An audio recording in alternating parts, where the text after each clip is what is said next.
Dina Habibatina. Hadir, Pak. Dwi Solomita Putri. Hadir, Pak. Arif Gabrin. Hadir, Pak. Fani Nuriska. Hadir, Pak. Ninda Setiabudi Anugrah. Hadir, Pak.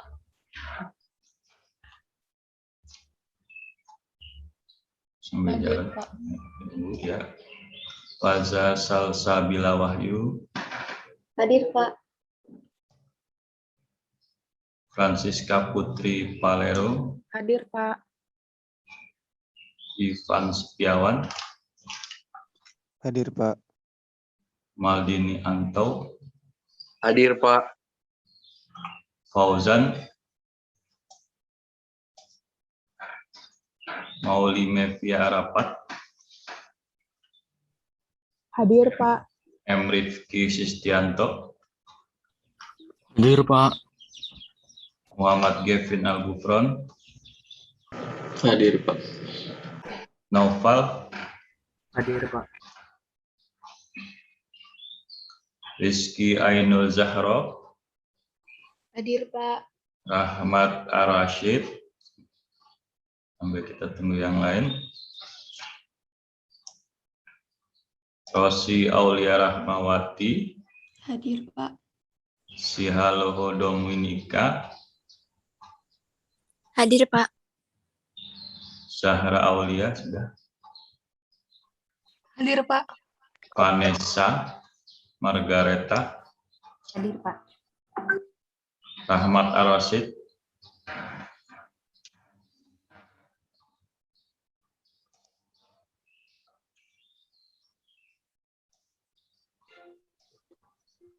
Umi Nur Latifah. Hadir, Pak. Wildanun Hadir, Pak. Nasifah. Semua ya. Mastir Yordania. Adib Hadir, Pak. Wicaksana. Mas Tiur hadir, Pak.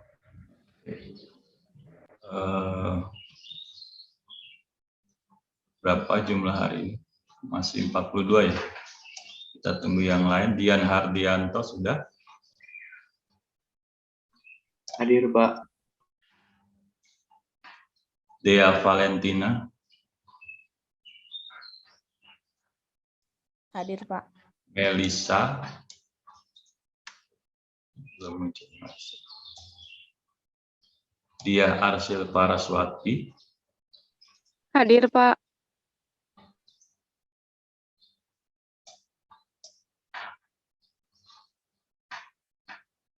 Fauzan belum hadir, Pak Fauzan. Ketua angkatannya belum. Arif Gabrin. Eza Vergi. Hadir, Pak. Tadi Arif Gabrin hadir, Pak. Ya, oke. Ya. Hadir, Pak. Sambil menunggu yang lain. Ya. Masih keluar masuk nih, 45, 43. Kita tunggu 50 sambil jalan aja mungkin ya. Baik, kita mulai pada hari ini, hari Jumat, tanggal berapa sekarang? Tanggal 1 ya, tanggal 1. Tanggal 1 ya, bulan Oktober 2021. Baik, selamat pagi semuanya. Assalamualaikum warahmatullahi wabarakatuh. Waalaikumsalam warahmatullahi wabarakatuh. Selamat pagi, Pak. Ya, Selamat pagi, Pak. semangat ya.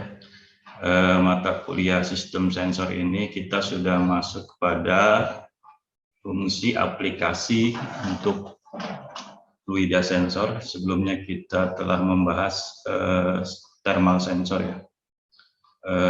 Sebagai pendahuluan, kita mengenal di dalam elemen sistem instrumentasi industri ya, mulai dari sistem elemen pengindra ya, sistem sensor, kemudian sistem kendali, kemudian sistem aktuator ya. Itu satu siklus di dalam elemen sistem instrumentasi ya. Untuk di sistem sensor kita kenal dia sebagai suatu sistem. Pada prinsipnya dia perlu sistem itu perlu beberapa subsistem ya di dalam menjalankan suatu fungsi ya. Sistem sensor dia perlu fungsi transmitter ya. Di bagian transmitter ini yang berfungsi untuk penguatan sinyal, kemudian filtering sinyal ya. Kita coba pointernya ini. Nah, untuk di sini kita masuk kepada fluida sensor, kita berbicara flow meter. Flow meter ini sebagai smart instrument ya. Smart instrument, nanti kita ada kenal smart instrument, ada hard instrument ya.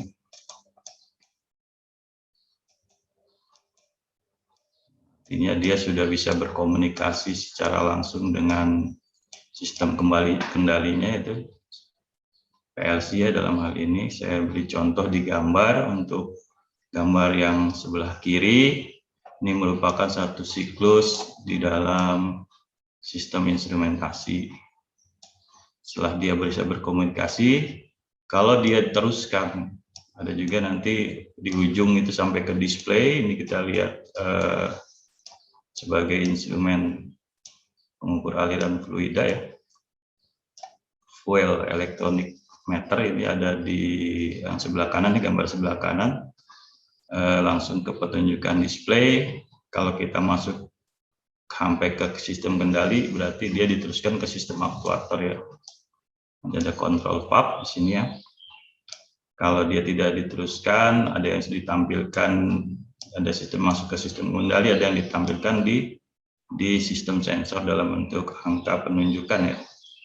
Nah, jadi tentunya dengan rekayasa instrumentasi, rekayasa pengolahan sinyal, saya juga telah menyampaikan komponen penting di dalam pengolahan sinyal. Kita mengenal op-amp ya, kemarin sudah kita bahas juga op-amp. Bagaimana merekayasa sinyal untuk dikuatkan, difilter ya, dengan beberapa fungsi rangkaian op-amp yang penjumlahan, integrating, diferensiator ya. Sehingga dengan rekayasa sinyal, setiap bagian dari fungsi yang ada bisa saling berkomunikasi ya. Nah, kalau dia sebagai bagian dari sistem instrumentasi, sistem sensor itu bagian dari sistem instrumentasi. Setelah dia masuk di dalam sistem kendali, itu diteruskan dia dari sistem kendali di sini diteruskan ke sistem aktuator. Sistem aktuator ya. Jadi di sini ada sistem aktuator yang diawali dari sistem sensor. Dia mendeteksi besaran, mengindra besaran fisis, sudah bisa diolah, berkomunikasi dengan sistem kendali, melanjut ke sistem aktuator. Nah, jadi di aktuator sendiri kita bahas lebih banyak nanti di instrumentasi industri ya. Tipe-tipe aktuator yang tadi ada yang pernah saya jelaskan juga sekilas, yang lebih detailnya di sistem instrumentasi industri. Ada solenoid pump, dia menggunakan motor listrik, kemudian ada pneumatik. Nah, ini ciri apa nih yang digambar nih? Ciri kontrol pump pneumatik ya. Kemudian ada tipe yang hidrolik, menggunakan motor hidrolik. Nah, kalau yang dicontoh gambar ini adalah contoh kontrol valve pneumatik ya. Cirinya ada posisionernya di sini ya. Nah, di sini ada komunikasi sinyal elektrik 4 sampai 20 mA.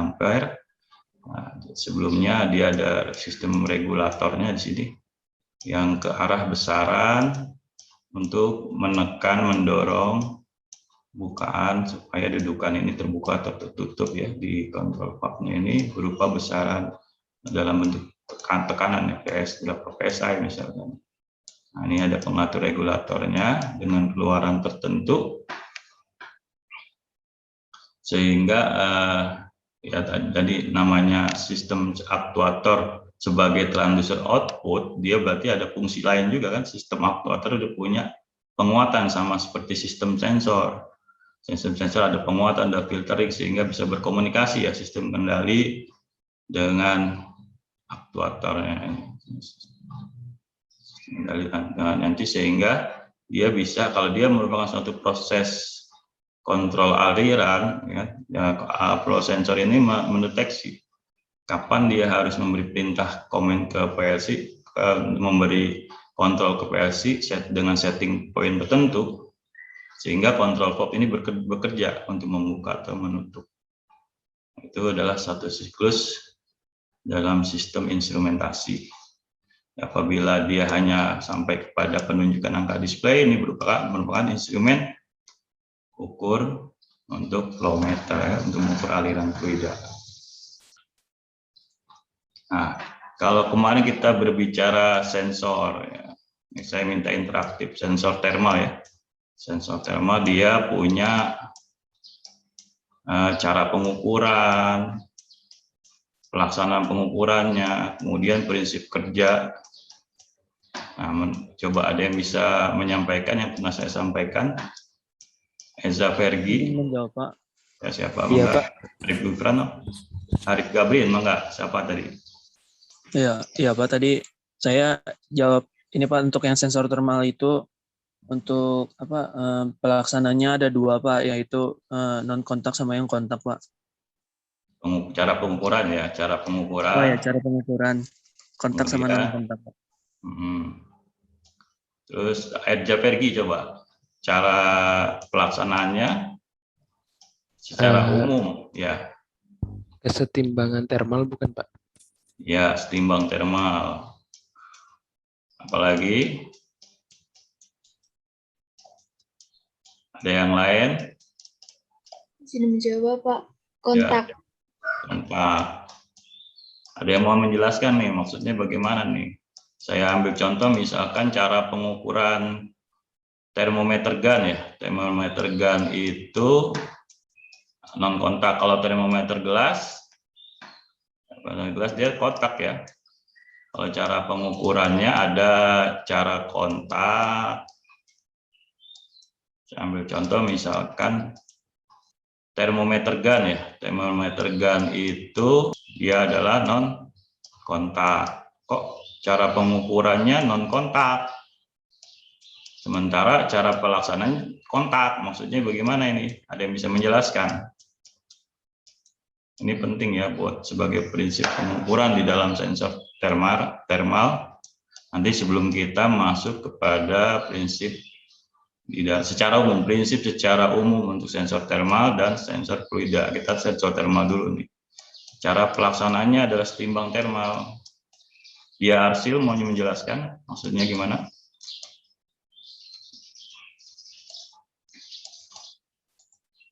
Nah, jadi secara umum sensor itu untuk fungsi aplikasi thermal, kita ambil contoh tadi digital termometer gun ya, termometer gun itu digital ya, termometer gun. Dia harus dia dilaksanakan dengan cara dia diukur dengan prinsip non kontak. Kalau termometer gelas kontak, tapi dia pelaksananya ya mau nggak mau harus kontak. Sinar inframerahnya itu harus kontak dengan kulit ya. Nah, itu maksud. Kalau yang untuk termometer gelas, dia kontak sudah pasti. Jadi kalau ditanya lebih akurat mana antara yang cara pengukuran kontak dengan non kontak, karena dia cara pelaksanaannya untuk sensor thermal diutamakan adalah kontak, ya sudah pasti. Jadi efek fisiknya lebih mudah, prinsip transduksinya lebih akurat di dalam pembacaan, dalam pendeteksian gitu. Jadi ada cara pengukuran kontak dan non kontak, kemudian cara pelaksanaannya adalah dengan kontak, kemudian setimbang thermal. Ya, ini jangan lupa ditambahin setimbang thermal dan kontak thermal, sehingga kita nanti mengenal enclosure ya. Nah, kita mengenal ada enclosure yang harus setimbang thermal kalau open. Kalau misalkan di digital thermometer gun, ya diusahakan yang kontak dengan kulit infrared, ya kan? Ya dalam kondisi yang setimbang, di mana maksudnya ada gangguan disturban dari berbagai cahaya tampak yang lain ini bisa background radiasi bisa dianulir sehingga dia yang terbaca ya memang yang karena dia dengan prinsip setimbang thermal yang terbaca ya memang yang langsung ke tubuh kita gitu ya. Kalau kita misalkan sekarang sudah musim pandemi, masuk keluar mall, masuk ke kantor, kita di termometer gun ini ya pasti ada disturban ya kan, dari tergantung kemampuan alat untuk meminimalisir sehingga dikatakan setimbang thermal.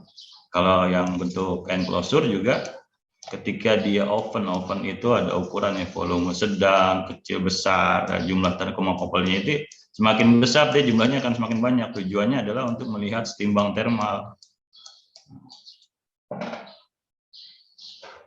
Kalau itu berbicara open ya.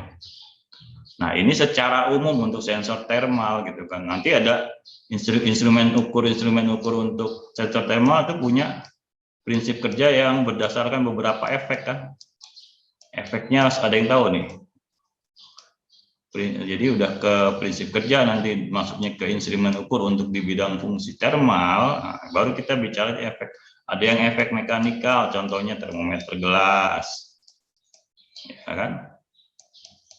Nah, kemudian ada efek listrik, mekanikal, listrik, kemudian satu lagi radiasi. Yang termometer radiasi, yang listrik, termokopel. Nah ini udah dibahas kemarin ya, kita nggak perlu bahas lagi. Baru kita masuk kepada bagaimana kalau sensor fluida, nah, prinsip cara pengukurannya. Mungkin ada yang udah tahu duluan nih, silakan sebelum saya sampaikan ya kan. Sensor fluida.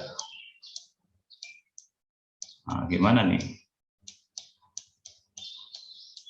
Nah, ini cuma untuk mengarahkan gambaran aja ya, gambaran bagaimana kita nanti secara umum bagaimana prinsip kerja dulu ya, prinsip kerja dari sensor fluida, di mana kita lihat cara pengukuran dan pelaksanaan pengukurannya.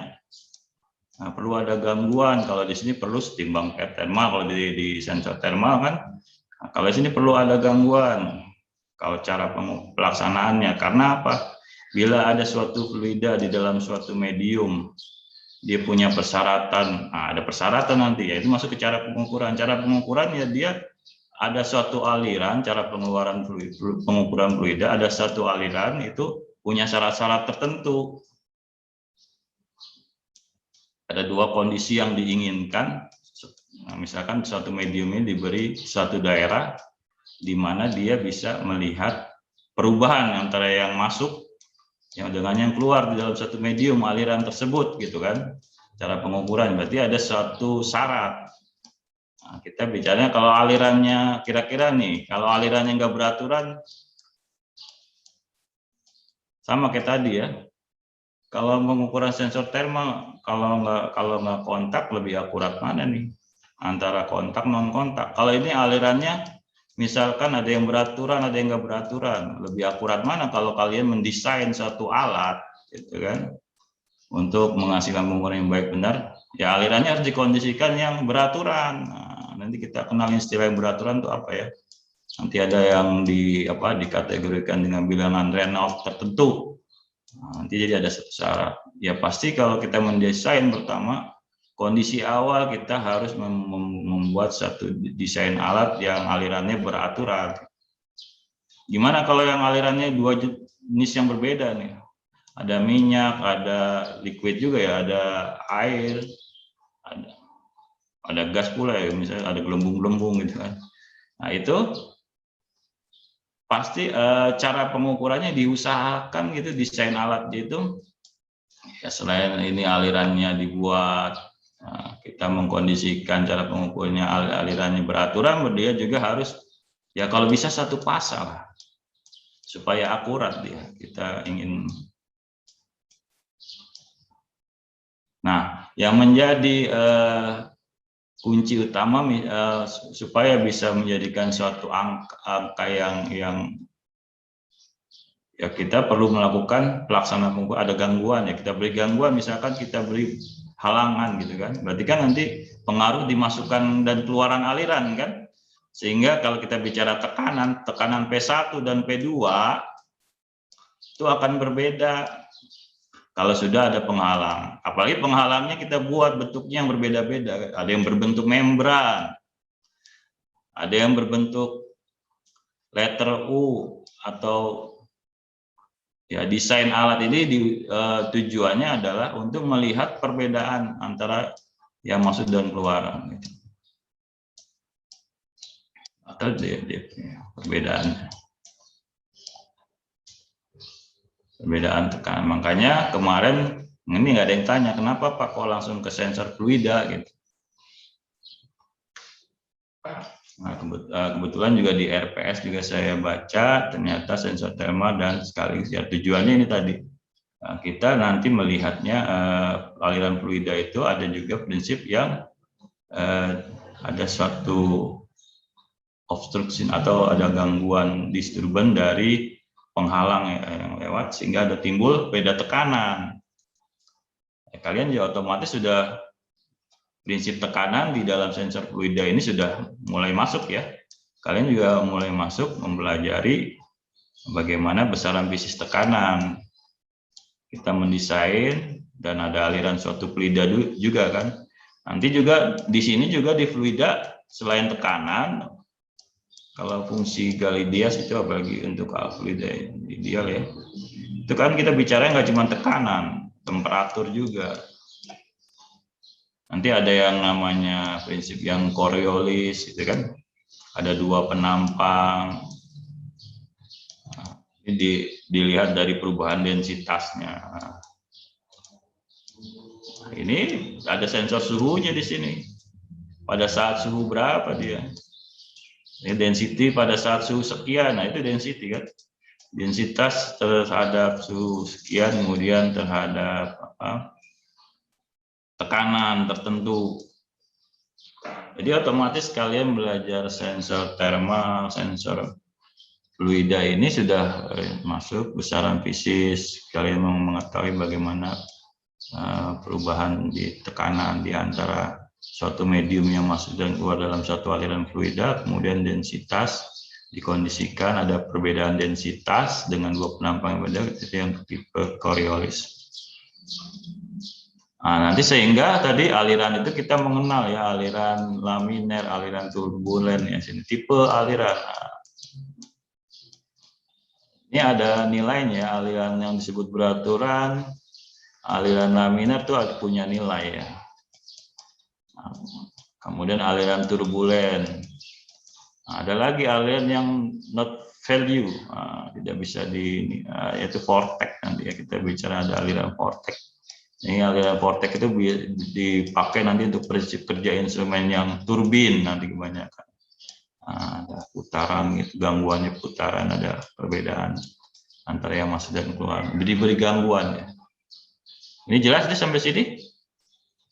Supaya ya jelas ya. supaya saya bisa menjabarkan ke bawah lagi, ya di awal sengaja saya buat kalian untuk berpikir dengan kondisi awal yang berbicaranya secara umum dulu. Nanti baru kita masuk kepada prinsip-prinsip yang ada di dalam sensor fluida. Ini bagus ya tulisan saya ya. Harusnya saya punya spidol. Nah, sebagai pendahuluan penting untuk kalian tahu. Ya. Jadi apa sih yang penting di dalam pemilihan alat ukur aliran fluida ya kan? Ada besaran pengukurannya, dia termasuk massa atau aliran volumetrik ya, ini turunan dari massa, nanti ada loop per detik, ada panjang, turunan panjang, feet per detik. Nah, kita lihat ini untuk di dalam menentukan satu instrumen apa yang kalian butuhkan ya, sesuai dengan skema sistem instrumentasi. Misal kalian mendesain suatu sistem instrumentasi, pemilihan alat ukur ini sangat penting ya. Kita lihat dari alirannya, termasuk yang besaran pengukuran massa atau aliran volumetrik, hasil pengukuran yang diinginkan, ya, debit atau total aliran, fase fluida yang akan diukur, gas, cairan, solid atau campuran, ini multifase ya. Kalau udah ada multi, kita mengkondisikan supaya jangan fasanya harus fase tunggal ya.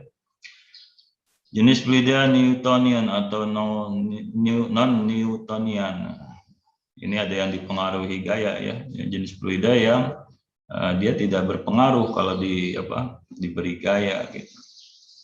Ya pergeseran, nanti ada stres, pergeseran, tegangan pergeserannya apabila diberikan suatu gaya.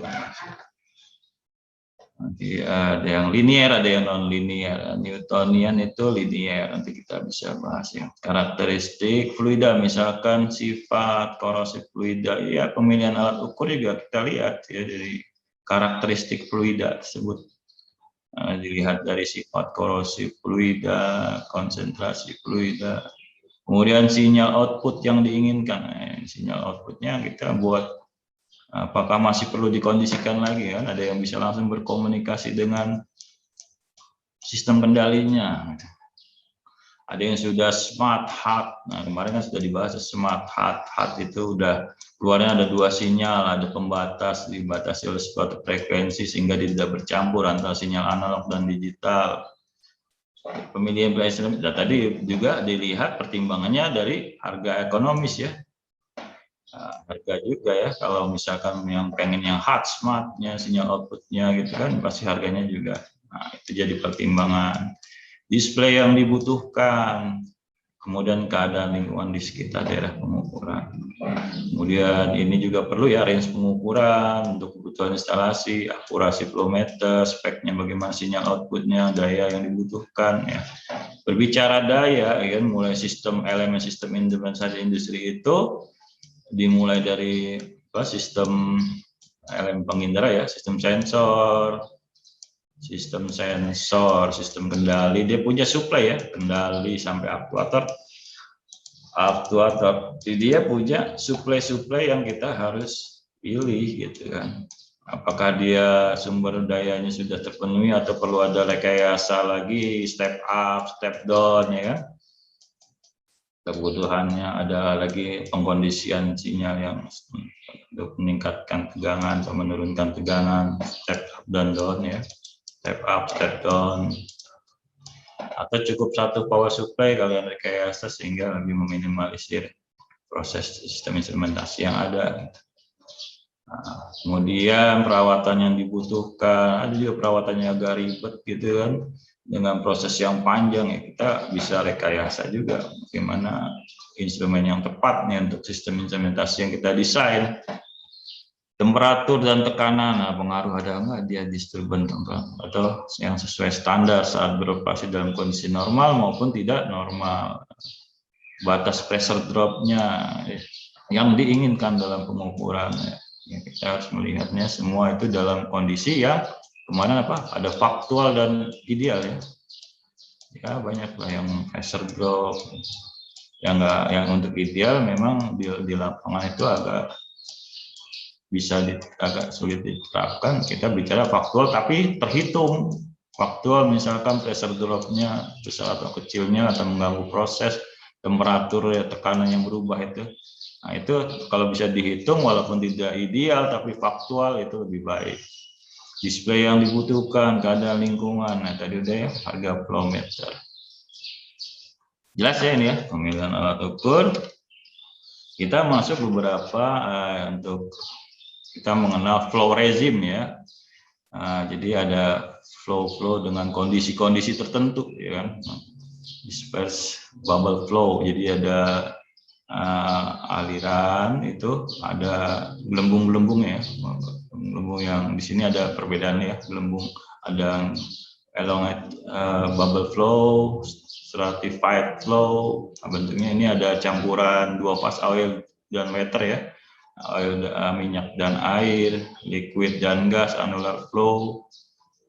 Jadi ada bentuk-bentuk yang terjadi kondisi di aliran ya, flow regime.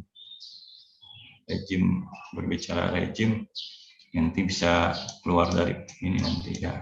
Intinya ada beberapa tipe flow yang kondisi di faktual di aliran fluida. Nah, ini sebagai pendahuluan juga ya kan. Kalau di thermal kita melihat energi itu ada disebutnya sebagai heat ya. Heat bedanya dengan di fluida. Fluida mengalir karena adanya perbedaan energi. Nah, energi aliran dapat dinyatakan sebagai heat. Nah, sebagai heat yaitu energi persatuan, dia pakai D ya. Heat. Persatuan berat fluida yang dia mempunyai satuan panjang, meter, feet dan sebagainya.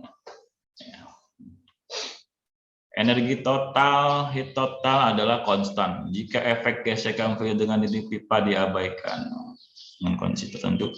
Energi total terdiri dari ini sudah ya di teks fisika rekayasa, energi statis, energi potensial, energi kinetis, tergantung tekanan, tergantung lokasi ya. Tergantung kecepatan aliran untuk energi kinetis. Samaan energi aliran persatuan untuk fluida yang tak termanfaatkan, non viscous itu ya kekentalan kita bicaranya. Kecepatan kalau ada suatu wadah dengan fluida tertentu, misalkan ini dilubangi ada, jadi air itu menetes, cairan aliran fluida itu menetes itu, semakin dia kental non viskos ya. Kalau dia non viskos berarti harusnya dia dengan kecepatan tertentu. Kita bicara ada beberapa persamaan yang di dalam aliran fluida ya, ada persamaan kontinuitas, ada persamaan Bernoulli. Nah, ini energi aliran persatuan berat menjadi dimensi. Oke. Sebagai pendahuluan, nah ini yang tadi di atas saya jabarkan, sehingga ada kondisi-kondisi di dalam pengukuran aliran fluida yang diperlukan prasyarat ini. Karena kita mengenal tipe aliran fluida, ada yang tunggal, single pass, ada yang multi pass. Sehingga nanti kita ada berbicara regime stratified, regime flow annular, bubble slug, ya kan.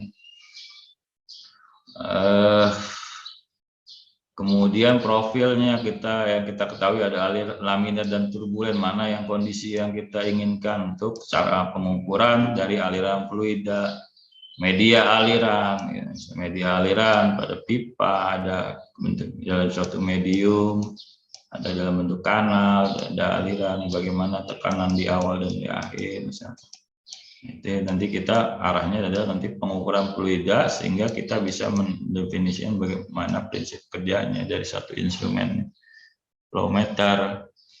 Nah, ini diasumsikan berarti ya, kalau kita mendesain kita harus pasangnya tunggal, laminer, beraturan lurus, kecepatan rata-rata, sehingga kita menggunakan kecepatan velocity, debit flow, volume flow rate dan mass flow rate, ada volumetrik, ada massa. Ini satuan ya, perubahan satuan juga yang sering 1 galon per menit, ada yang metrik ya, ini kalian perlu ketahui juga flow meter. Kita buat nanti ke arah sini semua. Nah, di dalam satu contoh soal perlu juga kalian ya latihan mengkonversi ya. Ada satu perhitungan yang di dalam pengukuran fluida. Kemudian properties of fluid ya, yang perlu kita ketahui ya, ini di fisika rekayasa juga, volumetric flow, mass flow ya.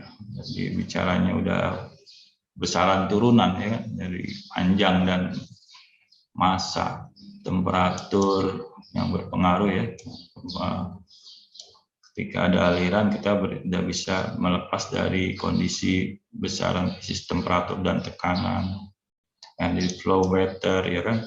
Nah, ini contoh nih ya, kita bisa lihat volumetric flow ya. Dia debitnya merupakan besaran turunan feet kubik per second. Nah, kalau mass flow loops per second ya. Kemudian kita bicara flow profile ya kan, ada laminar, transient, turbulent.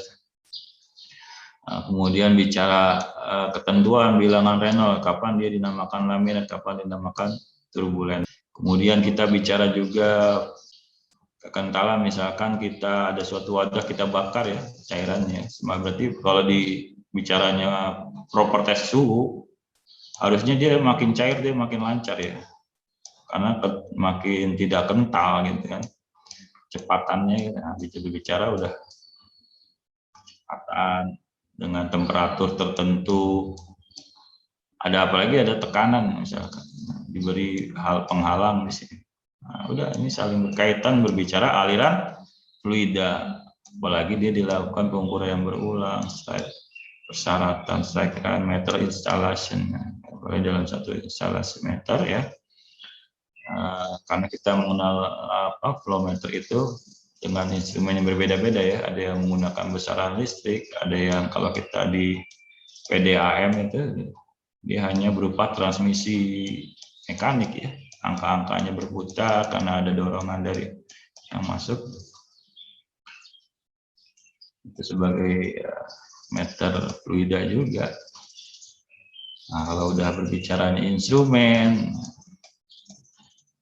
itu biasa menggunakan besaran listrik ya. Kemudian kita juga mengenal densitas liquid, densitas steam, aktual phase standard flow, bagaimana aktualnya ya kan. Kemudian specific gravity dengan temperatur tertentu, nilai pressure tertentu. Viskositas juga udah tadi, fasa sudah dibahas, laju aliran, titik didih.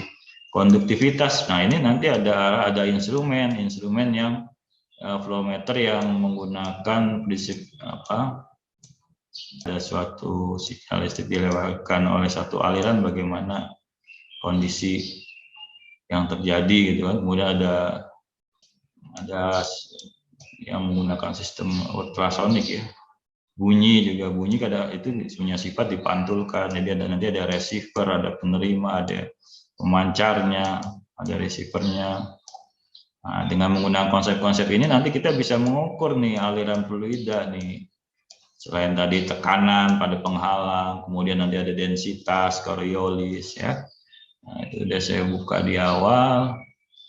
Ini juga penjelasan yang tadi ya, bagaimana density liquid ya kan. Pada saat suhu tertentu ya dia punya nilai wake density-nya. Nah, kita lihat. Tertentu pada saat suhu di 50 derajat Fahrenheit, berbeda dengan pada saat dia 100 derajat Fahrenheit.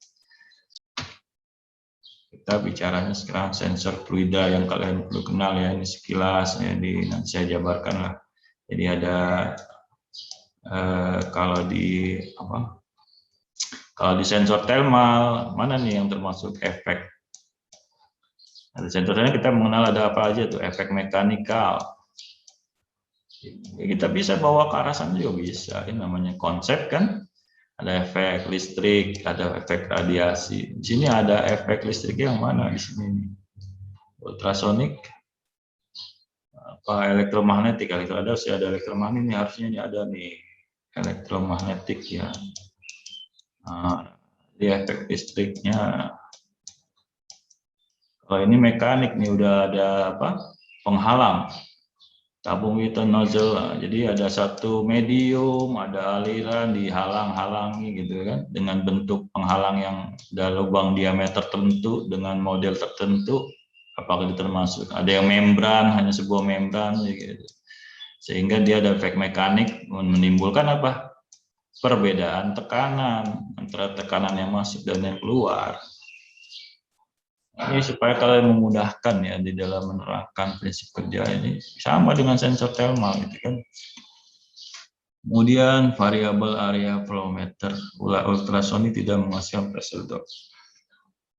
Menggunakan efek ultrasonik, turbin flow meter ya, ini juga mekanik ya. Jadi dengan tadi ada vortex tadi ya, aliran apa? Gangguan jenis vortex.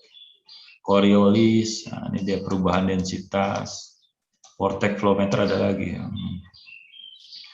Kita lihat bedanya, kita jabarkan di bawah ini secara sekilas. Yang kalian perlu ketahui sensor-sensor di dalam aliran fluida. Sehingga ada yang udah tahu nih di fisika rekayasa harusnya kalian sudah memahami bagaimana prinsip persamaan kontinuitas. Persamaan Bernoulli ya. Sehingga kita mengenal tadi ya, ada tipe-tipe aliran dengan energi potensial tertentu. Bernoulli kontinuitas di antara sembarang titik yang ada di dalam suatu medium itu punya aliran fluida yang sama, persamaan kontinuitas ya kan, dengan luas penampang yang berbeda, itu ada persamaan kontinuitas tuh. Jadi yang sifatnya inkomprensibel ya, berarti di setiap titik itu di sembarang titik aliran fluidanya nilainya sama, fluida inkomprensibel. Aliran tidak beraturan, aliran tidak beraturan digunakan dalam pengukuran itu nanti tingkat akurasinya pengaruh ya. Makanya kita butuh pengkondisian untuk aliran yang beraturan, kecepatan alirannya juga. Inilah ya contoh ya di fisika rekayasa, prinsip kontinuitas itu menggunakan kecepatan rata-rata dasar untuk mengukur kecepatan aliran, ya, hubungan antara debit dan luas penampang. Ya. Q sama dengan luas penampang dikali kecepatan. Ya. Karena fluida tidak mampu dimanfaatkan inkompresibel, maka aliran fluida di sembarang titik sama. Ini konsepnya.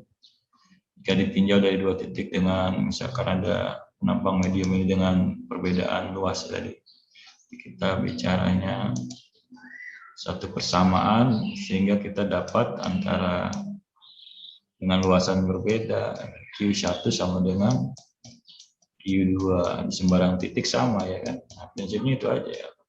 Tinggal kalian turunkan dari rumus yang ada. Nah, mungkin itu sebagai dasar yang perlu kalian ketahui. Kemudian ini contoh ya, dengan luas penampang yang berbeda, dengan diameter yang berbeda, kalian bisa menentukan berapakah debit aliran untuk fluida yang mengalir dengan laju 6 meter per detik pada suatu pipa dengan luas penampang. Ada luas penampang tertentu ya dengan setengah meter persegi dengan 2 meter persegi, sehingga kita bisa menentukan kecepatannya 24 meter per detik. Nah, ini bisa keluar nih di UTS nih ya. Jika luas penambang kedua lebih kecil, maka laju akan meningkat. Apalagi kita bicaranya nanti tangki ya. Dan kita nanti masuk ke persamaan berikutnya. Teorema Bernoulli ya, ini untuk persamaan Bernoulli, perubahan kecepatan berhubungan dengan perubahan energi, sehingga kita mengenal basis kecepatan ya energi kinetik, ya. Energi potensial ya, dari ketinggian tertentu ya kan. Nah, antara dua penampang dengan ketinggian tertentu yang berbeda ya kan. Ini sehingga nanti memenuhi berlandaskan pada hukum kekalahan energi ya. Apalagi kita di dalam suatu tangki, kemudian dia dibuka dengan keluaran kecepatan tertentu masuk ke tangki berikutnya. Nanti di penerapan Bernoulli ya, kita lihat persamaan Bernoulli ini. Nah, sehingga nanti dengan kalau kita berbicara tangki ya, dengan misalkan ada satu kecepatan tertentu dengan prinsip fenomena air yang menjebur keluar dari lubang penyimpanan tangki air. Nah, ini sebagai dikenal dengan teorema Terisol, dia mempunyai nilai kecepatan tertentu akar 2GH. Sehingga kita bisa membedakan dengan aliran yang dengan kecepatan tertentu pada luas lubang penampang tertentu, dia ada aliran laminer saat arah aliran lurus dan saat arah aliran tidak beraturan. Ketika dia dibuka kerannya kan punya arah yang tidak beraturan, sehingga kita bisa menentukan, bisa membedakan antara aliran laminer dan aliran turbulen ya, dengan rumus tertentu, yaitu dia mempunyai nilai bilangan Reynolds lebih kecil dari 2000 untuk laminer. Kalau untuk turbulen bilangan Reynolds lebih besar dari 4000. Pada aliran laminer gaya viskositas dominan. Pada aliran turbulen gaya inersia dominan, dipengaruhi gaya yang turbulen. Ada ya. Kalau yang laminer itu lebih kepada yang dominan viskositas kekentalannya. Non viskos kalau bisa, jadi lancar gitu kan. Kalau untuk pengukuran fluida itu diusahakan laminer satu fase. Kekentalannya juga tidak mempengaruhi, sebagai tidak menjadi gangguan di dalam pengukuran. Ya tergantung tipe aliran tadi ya, jenis fluida ya. Nah, ini jadi bisa kita bagi beberapa tipe aliran fluida, ada aliran laminer, aliran turbulens, aliran voltaic. Di prinsip flow meter turbin dia sebenarnya di suatu medium ini kan di sini ada putaran ya, ada gangguan putaran, nanti nilai P1 yang masuk dengan P2 yang keluar, jadi ada perbedaan tekanan karena pengaruh ada putaran yang sifatnya vortex, not condition, not value. Nilainya itu tidak beraturan ya, lebih besar dari turbulensi ya. Dia punya, ini masih nilainya ada gitu, jenis aliran turbulensi. Kalau untuk vortex, condition not value, gangguannya ini ada jenis-jenisnya ya, tergantung nanti tingkat keakuratan yang kita butuhkan di dalam pengukurannya. Berguna untuk mengukur aliran volumetrik baik fluida konduktif maupun non-konduktif, juga gas dan vapor. Ini contoh alat yang menggunakan prinsip turbin meter ya. Pada prinsipnya kita harus mengenal nih tipe aliran, sudah jelas. Nanti kita dikondisikan untuk pengukuran, untuk mendesain flow meter di aliran laminer. Nah, untuk mempermudah ya, jadi ini ada gambaran bagaimana pada prinsipnya pengukuran aliran fluida ya. Tipe fluida yang dibedakan rotameter, turbin, kemudian moving meter. Yaitu adalah prinsipnya gangguan yang diberikan akan terjadi perbedaan tekanan sebelum dan sesudah alat. Beda tekanan menjadi besar bila laju aliran yang diberikan kepada ini bertambah. Kita lihat di moving plane ini dari posisi deformasi sebelumnya, ketika ada aliran dia akan berubah. Itu moving tipe flow meter moving plane ya. Kalau untuk turbin ya kan kita lihat di sini ada gangguan putaran, ya, ada perbedaan tekanan juga P1 sebelum ada gangguan putaran, P2. Tipe-tipenya itu ada yang gangguannya bersifat disebut moving plane, turbin, flow meter misalkan. Kemudian nanti ada rotameter, jadi tekanan yang masuk dengan yang keluar, nanti ada semacam float, ada pelampung yang kalau ada masukan, pelampungnya akan bergerak nih, menunjukkan skala meternya nih, seberapa jauh dia. Itu aja prinsipnya kan, prinsipnya bisa dibedakan, sehingga bisa dibedakan 3 tipe flow meter. Rotameter, turbin flow meter, moving plane.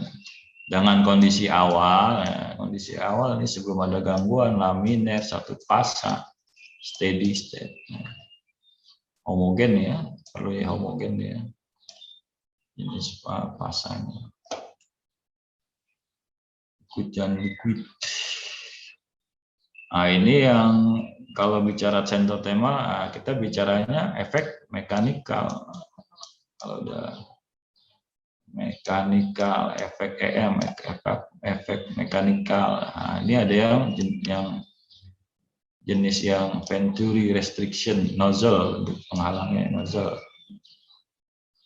Nah, Venturi fission ini ada medium yang dikondisikan seperti ini ya. Sehingga P1 di sini akan berbeda dengan P2 di sini ketika ada aliran. Kemudian ada yang penghalang yang berupa nozzle restriction, bentuknya seperti U ini ya. Kemudian ada membran nih, orifice plate restriction. Nanti P1 dengan P2 nah, ini akan berbeda. Ada di perbedaan tekanan P1 min P2. Itu aja prinsip tipe penghalang ya. Nah, nanti kita namakan obstruction, metode obstruction. Variasi elemen aliran, ada variasi ya kan, ini yang untuk mendetek tadi perbedaan tekanannya. Ya, kalian sebenarnya sudah belajar besaran tekanan juga ya, sensor tekanan. Kita kan nanti juga masuk kepada sensor tekanan ya. Sebenarnya dari sensor ya, fluida ini udah sensor temperatur nanti juga dibahas di sini. Thermal kemarin juga sudah disampaikan. Elemen aliran dalam venturimeter merupakan elemen primer dari pengukuran. Aliran yang berfungsi untuk mendapatkan beda tekanan. Tadi ya jelas ya, mendapatkan beda tekanan dalam venturimeter. Jadi venturi jenisnya kita lihat bagaimana pengkondisian yang dilakukan dari gangguannya. Flow nozzle sama halnya dengan flat orifice ya. Flow nozzle mirip dengan flat orifice ya. Flat orifice ini membran ya, terpasang di antara dua flansa. Flow nozzle bisa digunakan untuk aliran fluida yang kecil. Nah, ini kelebihannya nih ya. Kalau ditanya nanti perbedaannya dengan nozzle dengan orifice ya. Kalau flow nozzle biasa digunakan untuk aliran fluida yang kecil ya. Sama halnya seperti flat orifice, pitot tube membutuhkan dua lubang. Dengan dua lubang tekanan untuk menghasilkan air. Pokoknya intinya adalah kita melihat perbedaan tekanan pada pitot tube ini. Biasanya fluida digunakan adalah jenis cairan gas terbuat dari stainless steel dan kuningan. Oke, itu ya. Kemudian ini sehingga kita bisa tadi flow nozzle dan venturi. Nah, kita lihat dari segi tekanan lebih rendah. Dari konstruksinya juga sebenarnya udah lihat. Tadi kemarin dari yang saya pernah sampaikan ya, konstruksi itu penting ya. Dari dimensi ya, mata kuliah dimensi, semua yang berbau instrumentasi, sistem instrumentasi, konstruksi itu bisa dilihat antara flow nozzle dan venturi. Ya, flow nozzle lebih tekanannya lebih rendah, digunakan untuk fluida yang mengandung padatan, tersedia bermacam bahan. Flow nozzle tersedia bermacam bahannya. Kekurangannya terbatas pada pipa ukuran. Nah, ini ada ukuran dimensinya yang konstruksinya kadang-kadang terbatas nih. Ukuran sedang. Harganya lebih mahal secara ekonomis, lebih mahal daripada orifice. Ya. Tabung venturi, pressure drop pada pipa venturi lebih kecil daripada orifice. Nah, ini nanti kalau di UTS juga bisa. Kelebihan karena ada tabung keluaran berbentuk kerucut panjang. Tabung keluarannya bisa lihat tadi konstruksinya. Slope profil kerucut 10:1 atau 20:1. Konstruksinya pada pengukuran aliran di industri. Nah, karakteristik pressure drop penting hanya jika fluida dengan volume besar dipompa dengan kecepatan tinggi. Untuk pengukuran aliran rata-rata, harga pressure drop tidak memberikan efek ekonomis. Ya. Jika masalah biaya tidak masalah, maka pemilihan tabung venturi dibandingkan flat adalah dalam hal performanya aja yang lebih baik untuk aliran yang mengandung padatan. Ya, dilihat dari konstruksinya, jangan sampai bentuk padatan malah menghambat, malah aliran nggak bisa jalan. Ya. Nah, kalau ini jadi kelebihan tabung venturi, rigid tekanan lebih rendah. Kalau dijabarkannya dapat untuk mengukur cairan yang mengandung endapan. dapat digunakan untuk laju aliran yang tinggi. Banyak digunakan sehingga banyak data pemakai. Cukup teliti untuk daerah pengukuran yang luas dibanding dengan orifice atau flow nozzle. Kalau suara saya terputus disampaikan. Kelemahannya jarang terdapat dengan ukuran yang kurang dari 6 in. Harganya mahal. Memerlukan dimensi flank yang lebih panjang dibanding orifice. Alat ukur aliran jenis pressure drop meter memerlukan pipa penyara. Untuk aliran dengan distribusi kecepatan abnormal. Perlu lagi bantuan ya, untuk pressure drop meter yang memerlukan pipa penyara. Sumber utama gangguan profil kecepatan berbeda dalam pipa adalah adanya 2 elbow. Itu dia gangguannya ya, dan penutup katup. Jenis-jenis penutup katup juga ada yang sekarang banyak yang iritasi juga ya. Banyak gangguan sliding pipe yang diletakkan di antara elbow dan elemen primer dan efektif untuk menghasilkan stress pada aliran. Oke, untuk mengurangi gangguan. Nah, bagaimana kalau kita bedakan dengan prinsip dari yang menggunakan orifice, antara orifice dengan Coriolis ya. Jadi kalau orifice ada efek mekanikal ya, ada penghalang ya. Ini beda tekanannya yang masuk dengan yang keluar. Ini ada pengolahan sinyal ya, ada sensor yang perlu ditransmit juga ya, indikasi sinyal tertentu. Ini karena ada efek kalau ini karena ada efek apa nih, ada perbedaan tekanan, ini ada densitas ya. Tadi densitas itu ya bicaranya pada temperatur tertentu. Ini nanti ada sensornya di sini, sensor temperatur nih. Dia punya nilai densitas tertentu ya. Ada 2 penampang dengan densitas, perbedaan densitas ini nanti ya prinsipnya itu. Frekuensi kalau misalkan dia digerak-gerakkan ya kan. Aliran yang bergoyang ini bentuk nanti di antara penampang ini ada nama flow detector ya. Flow tube di sini. Ini alirannya di sini.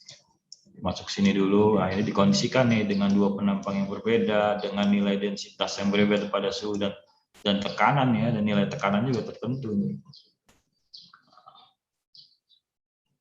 Jadi ada mass flow rate-nya berbeda nanti. Ada efek inersia ya tadi ya, efek inersianya ada. Oke, mungkin itu ya perbedaannya lebih kepada perbedaan densitas.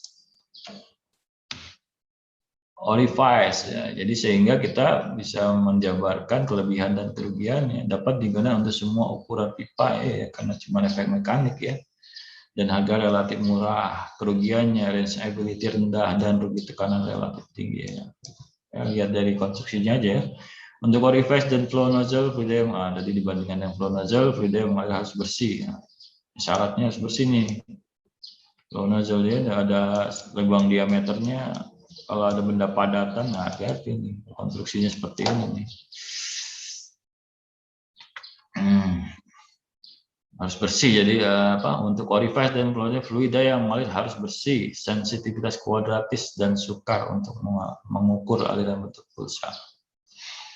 Ya, gangguannya pada pengukuran aliran gas dipengaruhi oleh temperatur, tekanan, berat jenis, compressibilitas. Oke, supaya aliran laminar perlu pipa. Ini caranya supaya kita menginginkan aliran itu beraturan ya. Laminar perlu ada pipa panjang pada upstream dan downstream sebagai pengondisian aliran.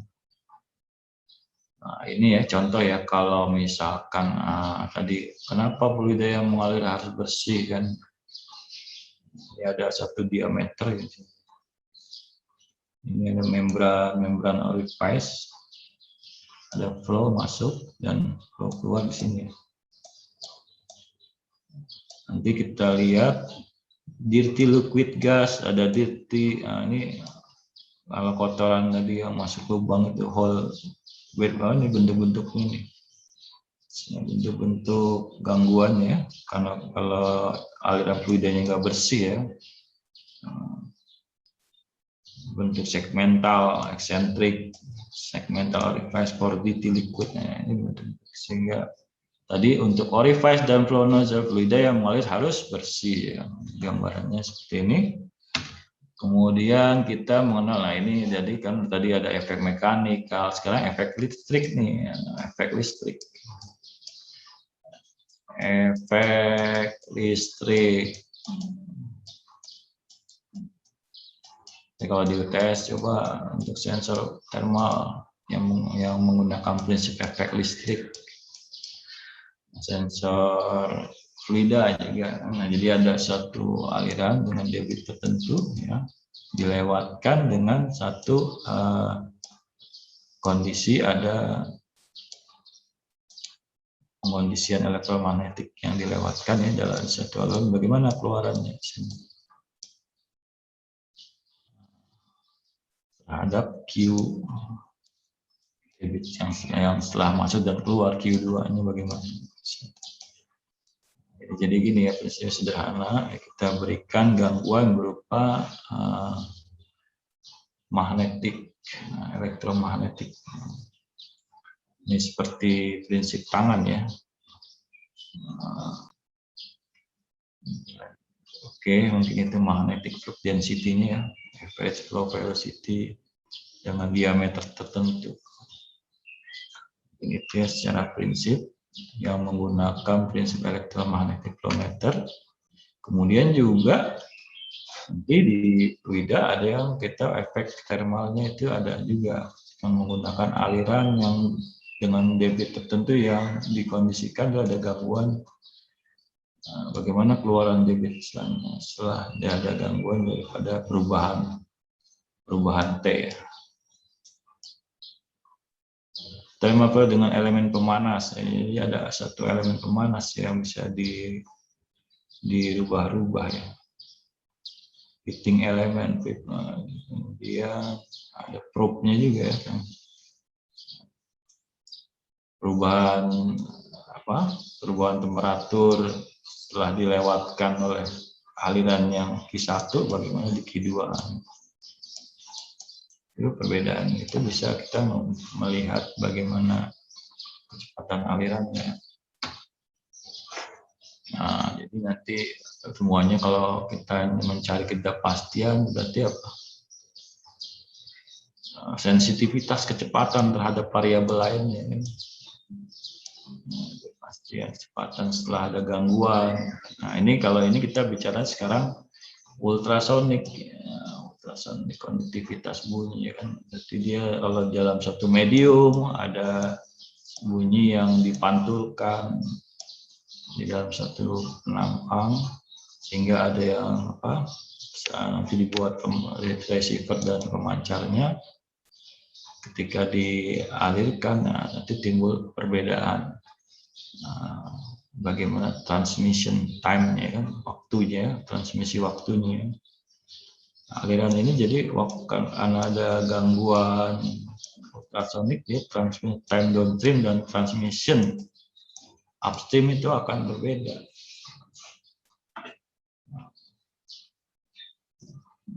Dengan jarak sensor ini menerima ada pemancar ya. Flow meter dengan satu ultrasonic transmitter dan 2 receiver. Ya, kombinasi ini ya, rekayasa aja nih ya. Kita mau menghitungnya seberapa akurat. Kemudian nanti pengaruh di harga ekonomis juga ya. Nanti tipe flow meter ultrasonic tertentu ya. Ya mungkin itu secara prinsip untuk ultrasonic flow meter. Nah, jadi kesimpulannya tadi ya dari yang saya jabarkan sebenarnya metode pengukuran di sensor meter itu yang obstruction ya berdasarkan diferensial pressure meter ya, dengan mengalirkan fluida melalui suatu penghalang ya. Tadi ada penghalang efek mekanik ya, mau energi kinetik menjadi energi statik. Ya, energi heat total ada konsep perubahan statik pada upstream dan downstream yang dideteksi oleh diferensial pressure meter. Ada DFS-nya, udah belajar kalian sensor tekanan, menyatakan harga energi aliran dan dikonversi menjadi kecepatan aliran. Kesimpulannya itu tadi, yang membran, ya kan, yang venturi, ya, yang kabung, kemudian yang nozzle, ya kan, Ya, efek mekanik nih. Yang menggunakan prinsip diferensial pressure. Oke, elemen primer meter aliran adalah elemen yang berada di dalam atau di luar saluran tempat fluida yang mengalir, di mana elemen menghasilkan sinyal yang punya hubungan terdefinisi berdasarkan hukum fisika di fisika dasar dengan aliran fluida ya. Elemen sekunder dari meter aliran adalah elemen yang merespon sinyal dari elemen primer. Mengubahnya ke besaran lain yang dapat ditampilkan atau mulai ke bentuk besar fisika lain sebanding dengan harga aliran fluida.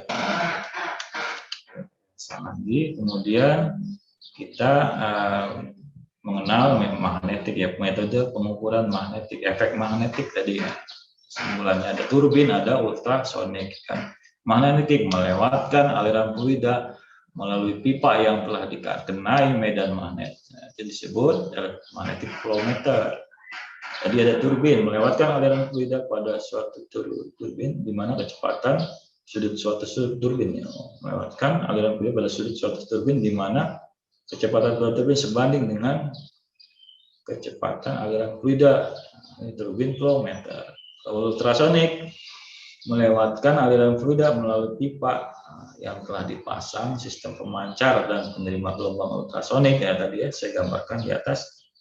Perubahan frekuensi sinyal yang diterima oleh sistem penerima dibandingkan dengan sinyal ultrasonik yang dipancarkan.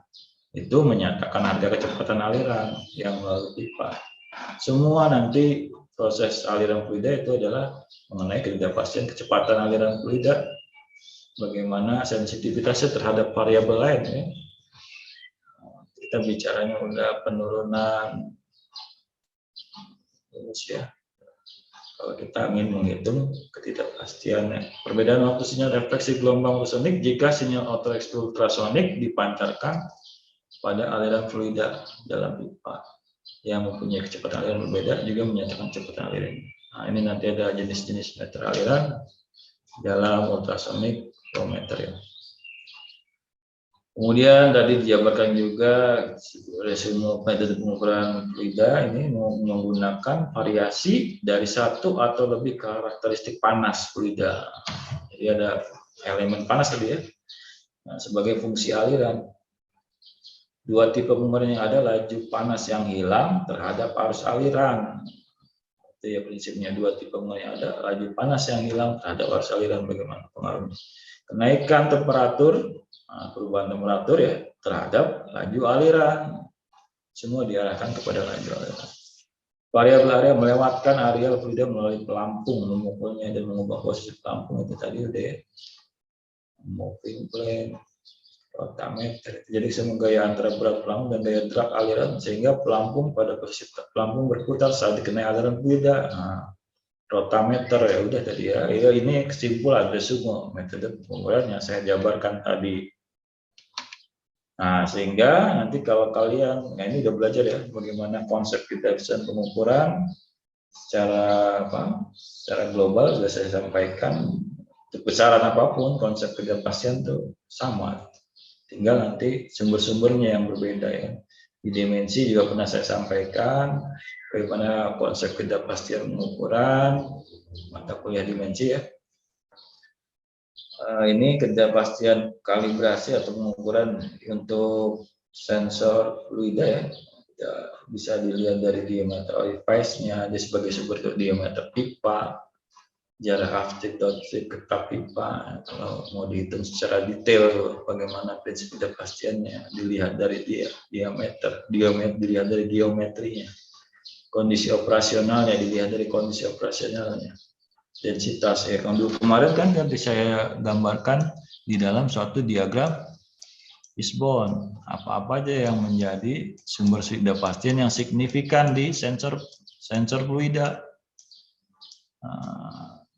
Fluid sensor ya, di sini dijabarkan ya, dari geometrinya, dari kondisi operasionalnya. Kalau geometri diameter pipa, diameter jarak antar upstream dan downstream pipa, ketap pipa itu yang tadi ya. Ketika di P1 setelah ada gangguan P2 ketapnya dia P1 P2. Nah, untuk gas biasanya ke atas, kalau untuk yang Aja ini tabnya.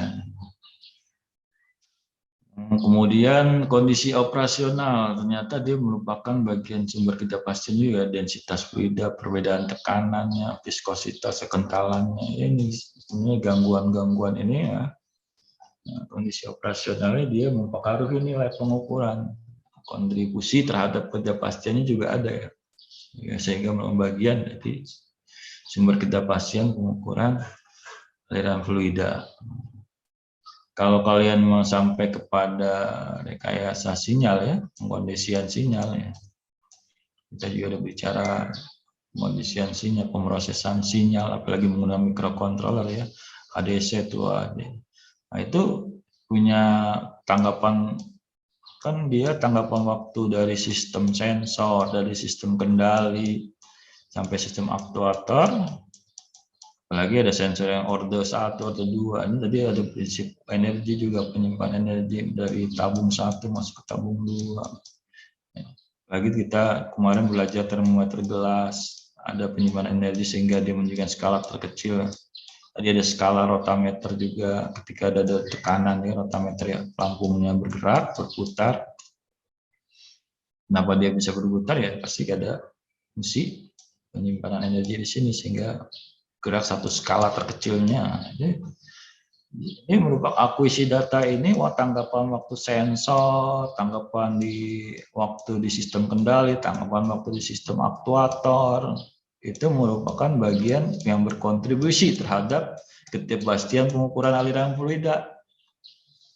Nah, tentu ada reduksi data ya, dari ya kita bicara faktual dan ideal tadi ya.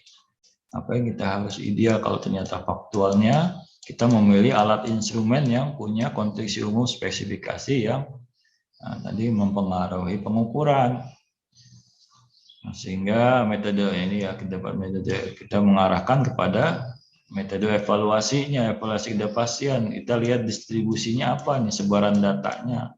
Ketika dia sumber ketidakpastiannya berupa repeatability ya, pengulangan, ketika dia geometri, dia di setiap percobaan yang menggunakan ketidakpastian geometri, dia sebaran datanya, dia punya nanti tabelnya, tabel distribusi statistik yang sudah tertentu, sehingga nanti kita dengan distribusi tertentu bisa menilai nilai faktor cakupannya untuk mencari nilai U95 kemarin kan, U95 itu sama dengan faktor cakupan dikali UC gabungan ini ya, gabungan ketidakpastian ini yang ada di diagram Fishbone ya. Nah, itu tapi UC di sini dengan catatan sudah di pembaginya di dalam dengan distribusi sebaran data tertentu yang sudah terkonsep di prinsip statistik ya. Ketika dia bicaranya ketidakpastian geometri, pembagi distribusi normalnya sudah tertentu. Sehingga derajat bebas efektifnya dia punya nilai di dalam satu tabel tentu pula dengan tingkat kepercayaan berapa persen, 95%, mau dibawa ke arah seberapa, 97%. Nah, itu jadi ini yang disampaikan di dimensi sama. Kita membuat langkah-langkahnya kan untuk pembuatan model matematisnya dulu ya, kalau mau dibuat lebih sistematis kan. Apalagi menggunakan banyak ya, kalau jangan dihafalin banyak, mempermudah kita melakukan perhitungan ketidakpastian. Ada yang metode POAT, mana POAT, planning, organizing, actuating, controlling, atau yang ya diserahkan kepada masing-masing untuk memudahkan bagaimana kita menerapkan evaluasi ketidakpastian ya. Kalau puas planning, kita planning dulu model pengukuran kita yang mau yang khusus atau yang umum ya kan, gitu kan selalu kan. Yang khusus itu pasti kalau fluida itu bicaranya adalah kecepatan. Ketika ada gangguan dari satu medium gitu kan, tadi ya ada gangguan, kita beri gangguan dengan aliran yang sudah dikondisikan, bagaimana kecepatan, bagaimana debitnya, bisa juga dibawa ke debit ya, pastinya. Tergantung Anda memilih persamaan mode matematis. Ini yang khusus nih, ada persamaan mode matematis. Tergantung metode pengukuran yang dilakukan. Ya, tadi ada efek listrik, ada efek magnetis, ya kan? Kalau yang mau secara umum ya lebih mudah lagi. Kalau Anda membandingkan dengan suatu standar, koreksi adalah standar dikurangin alat. Jadi kita bicaranya korelasi juga nanti ini nanti di praktikum ya, belum saya terakhir aja nanti. Ya, kita lihat linearitas, ada korelasi antara X dan Y, ya, ini mudah sebenarnya. Sekarang mulai di Excel udah seret, garisnya linear, seberapa linear dia. Kalau kita ingin mencari korelasi antara standar dan alat, nah, dengan beberapa kali pengukuran, itu kan dia standar, bacanya X1, X2 sampai X20 alat. Ya, sampai, nah, nanti kita bisa lihat linearitasnya.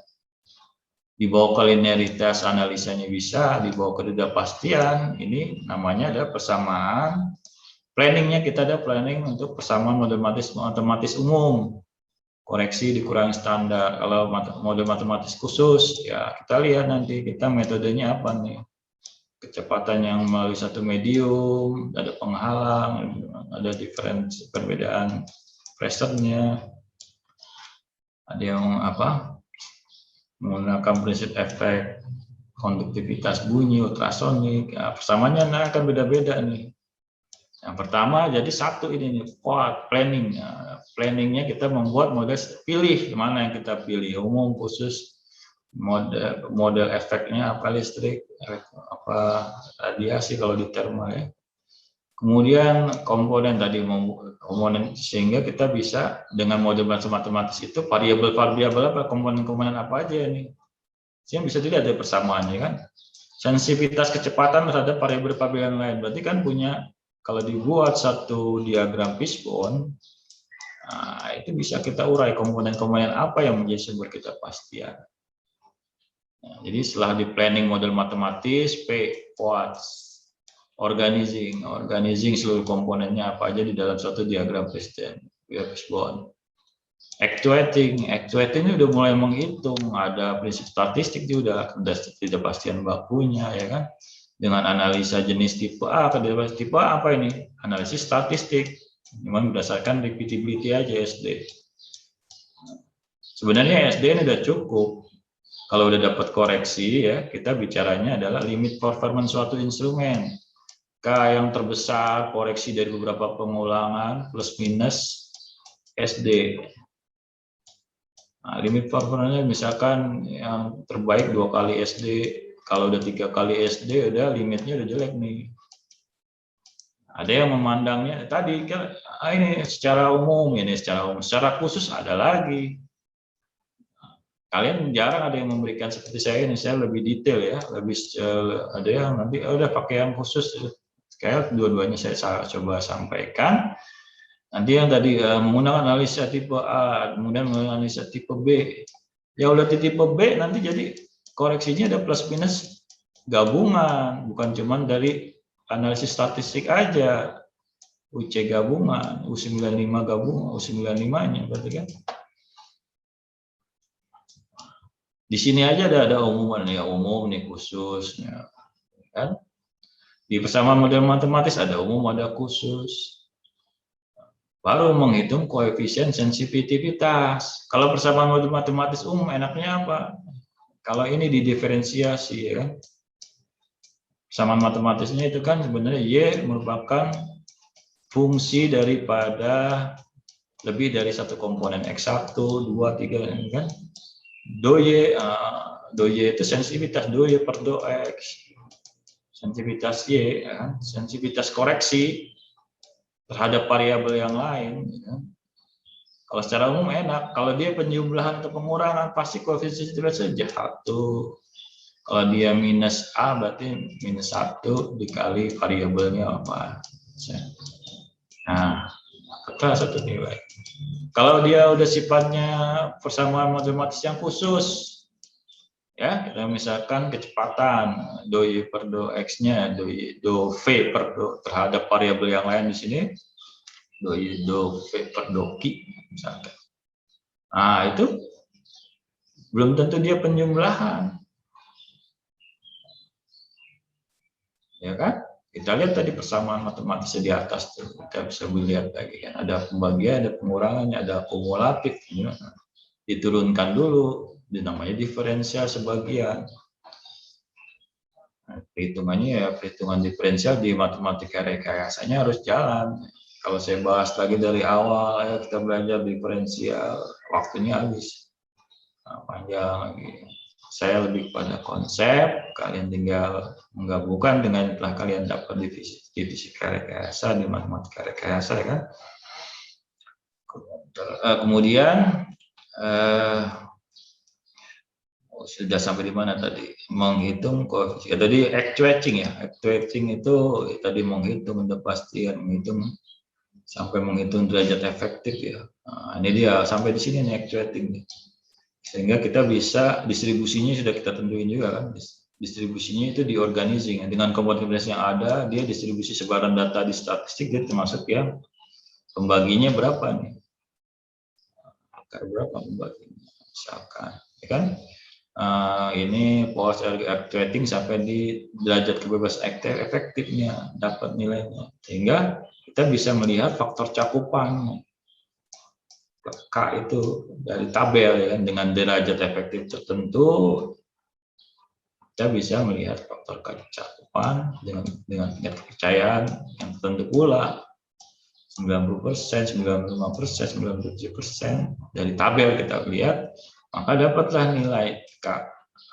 K tadi U95 itu, nyari U95 ini gimana tadi? U95 ini K dikali UC, C gabungan, dapatlah nilai UC ini. Ini secara umum, secara khusus. Performance satu alat kalian sudah, instrumen atau alat ukur sudah kalian dapat dengan cara menghitung kebiasaan bentangannya.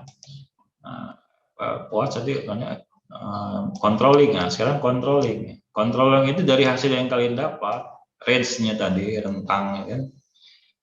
Dia sebenarnya dia koreksinya sekian, cuman dia ada nilai rentang ketidakpastiannya antara 0,1 ya, 0,1 ya kan, kurangin aja kali plus 0,1. Di dalam rentang ini ada nilai benarnya gitu. Jadi kalian bisa melakukan kalau di peneraan ada justir ya kan, seberapa dekat. Ini nih K ini udah akurasi untuk membuat akurasinya tadi dia merupakan apa? Akurasi kesalahan apa? Sistematis yang pasti ya kan?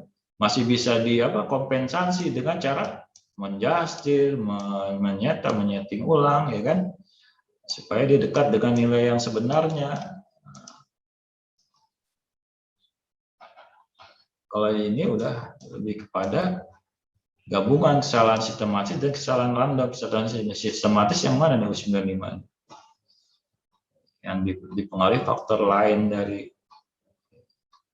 alat, dari informasi alat, dari informasi ini termasuk pengukurannya itu dipengaruhi gangguannya apa aja gitu, sehingga kita bisa menjabarkan digabungan dengan kesalahan random, jadi ketidakpastian. Contohnya kan kepresisian yang mewakili akurasi, mewakili presisian. Seberapa presisi dan seberapa akurat, itulah namanya hasil kalibrasi. Itu ya, kira-kira jelas ya. Nah, mau dibuat lagi ya, ini ada pemodelan lagi, pakai metode POAT, langsung dijabarkan lebih detail lagi. Sama seperti di atas. Buat model persamaan matematis, besaran yang diukur apa, besaran yang diukur tadi kecepatan. Dengan input-inputnya apa aja, variabel yang lainnya apa aja, untuk efek listrik, efek mekanik apa aja nih yang mempengaruhi. Tentukan komponen ketidakpastiannya dengan distribusinya membagi. Nah, distribusi ini masuk di sini. Diapasan baku dengan distribusi tingkat keraguan tertentu ini dalam tabel kan, sehingga kita bisa membuat satu persamaan derajat kebebasan efektif nantinya. Pengukuran berulang, keseimbangan baku, pengukuran berulang ya kita udah bicara juga nih, pengukuran berulang ya kan, dengan regresi. Nah, ini ada penentuan koefisien tergantung persamaan model matematis yang kalian tentukan dari umum mata khusus gitu kan. Gunakan yang turunan parsial koefisien sensitivitas do Y per do X udah ada dijelaskan ya. Jadi dapatlah koefisien sensitivitas. Nah, di sini di awal koefisiennya berapa nih? Nah, setiap komponennya akan punya nilai koefisien sensitivitas tertentu. Dengan lihat tabel, nah, jadi kita dapat nilai U95-nya. Sama kan dengan di atas.